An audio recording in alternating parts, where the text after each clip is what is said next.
rejuvenating India's neighborhood first policy.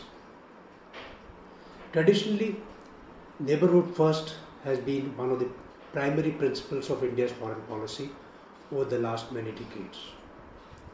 The objective is that in case the neighborhood, that is the South Asian and Greater South Asian region, remains in consonance with Indian interests, it is also favorable towards the growth of national influence across the board. Presently, there is a perception that the neighborhood first policy requires a rejuvenation. This is evident from the fact that most recently, Indian Foreign Secretary had to rush to Bangladesh to possibly appease the leadership in that country over certain issues which had emerged in the recent past, as also to evolve a larger, effective and more transparent policy of interrelations with a key neighbor of India. There are, of course, other countries having challenges with India at present, such as Nepal. Pakistan, of course, has been a perennial problem and continues to be so.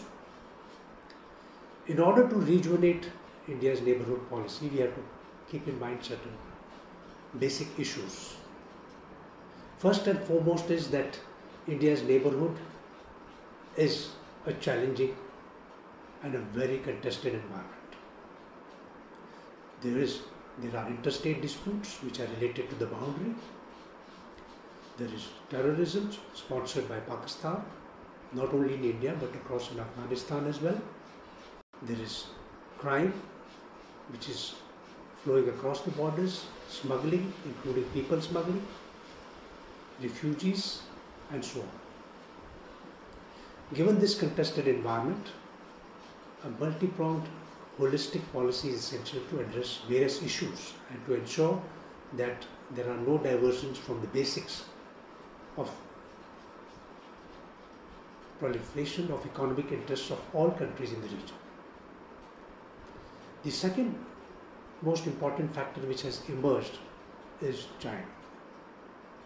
China's larger influence in India's neighborhood is very much evident in terms of its political, economic, as well as military.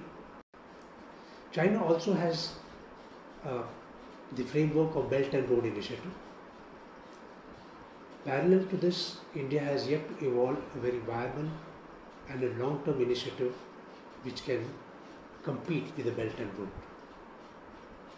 This has created some challenges now for extension of India's influence in the neighborhood. The third factor relates to certain internal developments in India which are perceived negatively in other countries in the neighborhood. It is believed that issues such as the Citizenship Amendment Act, National Register of Citizenship, have had a major impact in countries as Bangladesh, where it is felt that this is directed towards a number of migrant citizens of that country who are staying in India. In addition, it is also believed that the present focus on expanding majority communities' interests and influence is leading to an exclusion of the minorities, so that given the religious spread in the neighborhood is causing much concern and has to be taken heed of. So, to sum up, internal policies as to how they are impacting the neighborhood also requires some consideration before we are effectively implementing these. Kashmir is, of course, a perennial issue between India and Pakistan, but after Article 370 has been repealed in a very justified manner in India, it is given Pakistan a handle to create dissension in the international community, though not much support, but otherwise. The other aspect is gunboat diplomacy, as one would like to call it. Today, South Asia has got militaries who are reasonably strong in profile, whether Pakistan, Bangladesh. An attempt at gunboat diplomacy is being seen by these countries as aggressively encroaching on their security domain. In addition,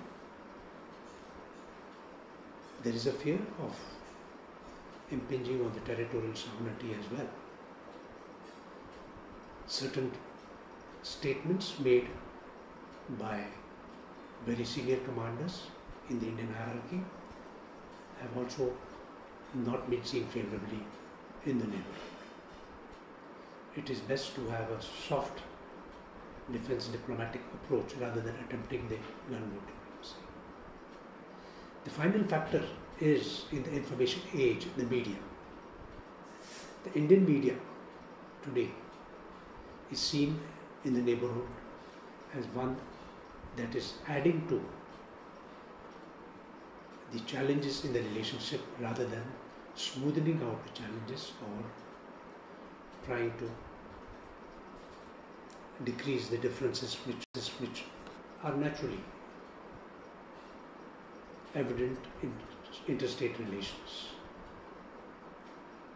Well, it is nobody's case that the media should be restrained or constrained, but a balanced approach is what is required so that the facts and the factors affecting relationship with these states are highlighted in a more balanced approach. So these are some of the factors which are impacting India's neighborhood policy and which need a review as we go by. Thank you for listening.